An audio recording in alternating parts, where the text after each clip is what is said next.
guys, Zach here and welcome to Conquer Red Alert video. In this game I'm playing a 4v4 match on the map Twin Waters. I'm starting in the middle left position, playing as the Soviets.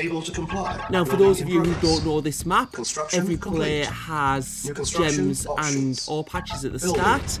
And in the position I'm playing in particularly, there's a gem patch just below me. You can see I'm actually building an extra power plant, and that's just so I can get my first ore refinery closer to that gem patch at the start, which is going to give me a lot of extra resources.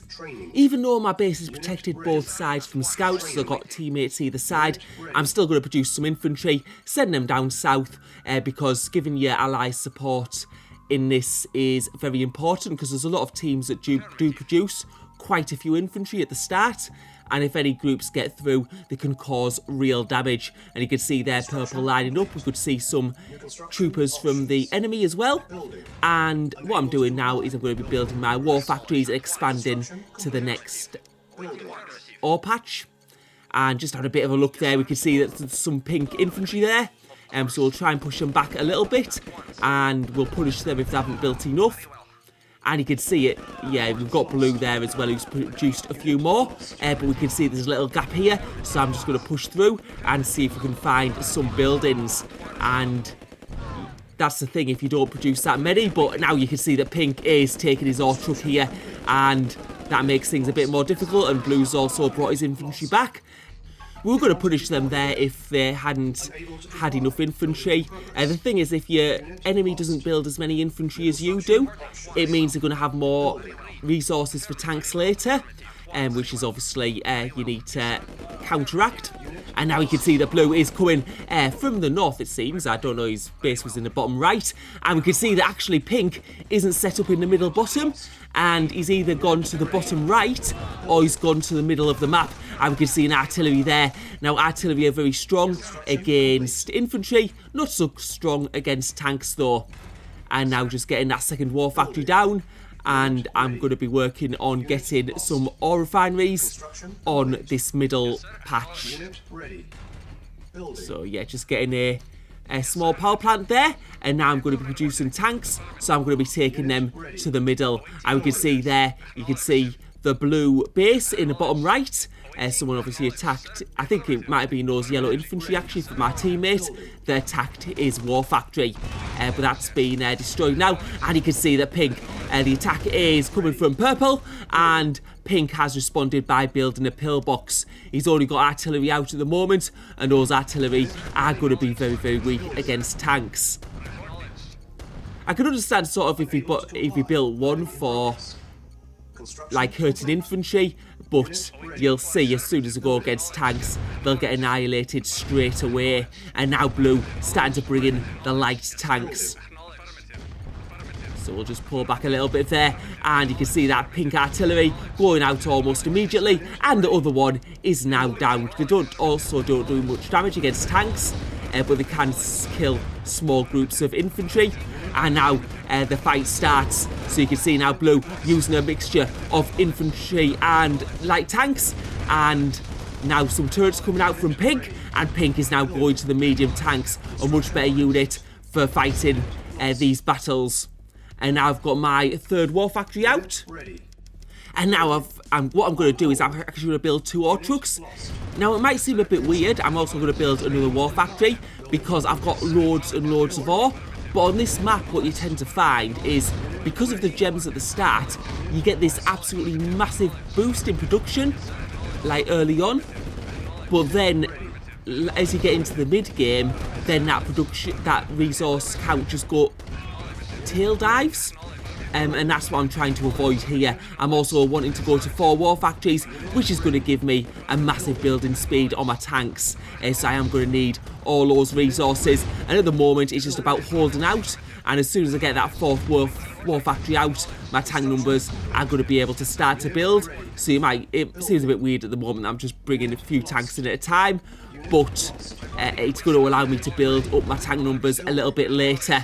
And now you can see that pink is undefended, except for the turret and you've got that medium tank that's just come out, but now we're going to go for that construction yard while purple fights with blue in the bottom right hand corner. And we're just going to move these tanks around as much as possible. We might have the opening we need, and that construction yard is losing HP, and you can see that our teammate Orange has been knocked out of the game, and that means on the top of the map it's going to be 2v1. So what I've done is I've taken out the construction yard, and now I'm going for the power plants just to reduce his power so he has a slower building speed. And now we're going to be trying to fight with blue here, and I've just been told about my base, so I'm just having a bit of a look here, and you can see some red tanks coming back.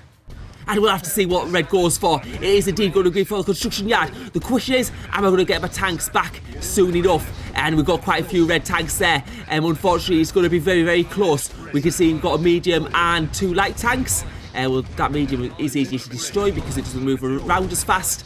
And are we going to be able to get these light tanks? It's going to be extremely close. And it just, oh, another light tank is coming in. Are we going to be able to take that out as well? And just by the skin of our teeth, we've managed to save that.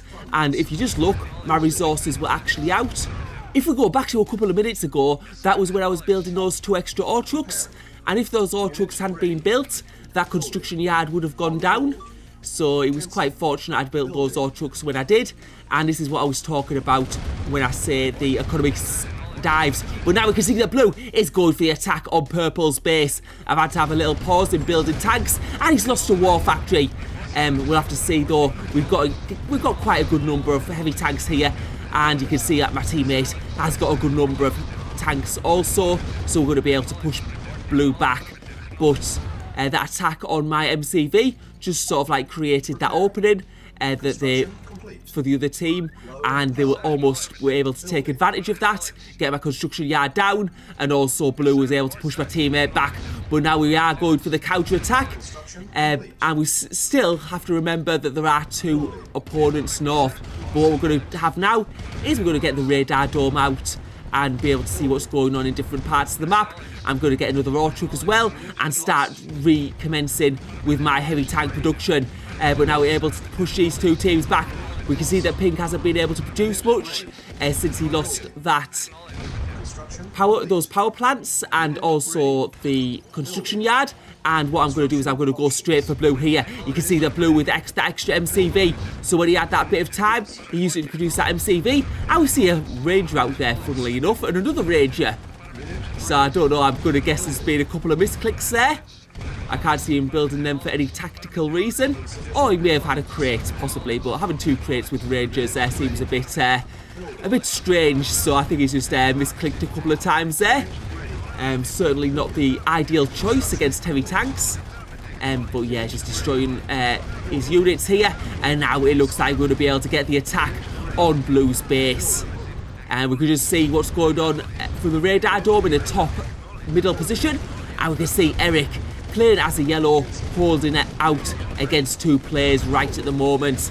And now we're just going to destroy these medium tanks and push blue back in his base. And he's got no tanks left, and it looks like it's just going to be a case of destroying his base. I can't see anything in the middle. We did destroy the extra MCV he built, and those pillboxes going down, and we can see him selling up. So that is going to be a good game for blue. And you can see that pink has just been knocked out by my teammate purple, and now it's all going badly for the other side. You can see Eric still holding out against all those cyan and red tanks, and now we're going to go for the attack on the middle right position, and it is as good as over. I've also got a service depot down, because what you need to always plan on in this game, if it is going on for a long time, you can see blue pulling up there, but there's going to be nowhere safe before too long. The thing is on this map though, as I was going to say, is you always need to plan ahead, because eventually your ore patches at the start do run out, and then you need to make sure you expand into the middle of the map for good time. And that middle of the map does have a lot of gems, so if you do get there, you have lots and lots of resources. And you can see actually red has ran out of resources, so he wouldn't have been able to keep on going unless he's got an extra MCV somewhere, which we don't know about. And you also have to be aware of other players in the middle of the map as well. Sometimes, like, this map is sort of like split into two sides, top and bottom, and it's sort of like two separate battles, and sometimes you could just, well, usually you're just preoccupied with what's happening at your side. But sometimes what could happen is you think everything's going really well, you win in your side of the map, and then suddenly when you realise that there's like a team that's absolutely huge in the middle from the other side. So yeah, that sometimes happens, especially with Eric, because Eric tends to go for quite early MCVs, so sometimes it happens a lot quicker than what you expect. And you can see now Red has lost all of his ore trucks on this. And you can see now Eric pushing up to the top right position, and now he's going to come down. I've got side space for the bottom, and yellow is at the top there. We can see two service depots from Red and Cyan, so they're definitely planning on that transition to the middle of the map if they'd had time. I'm actually surprised that it didn't already happen, because with taking out the top middle player early on, I would have thought they would have been able to sneak a MCV round and sort of get an economy set up on that gem patch. And they may have possibly actually tried it, and it just didn't pay off. But now you can see the other two teams are destroyed. This map had a little bit of a back and forth. I mean, there were two weaker players in this game, one on each side. And I think where we won it, like, it took me quite a while to get my economy set up, because I went for quite a greedy build, going for 4 war factories. And once that 4th war factory came online, it was like it made things a lot easier. I was able to build up my tank numbers. I also had that attack from the back, and it was very good that I'd built some extra ore trucks early, because if I hadn't built those ore trucks earlier, then I would have lost that MCV. And I don't think that would have changed things too much, because I did have a great production, and he would have had to take out some other buildings, but it would have certainly been an annoyance, and I wouldn't have been able to get my radar dome up.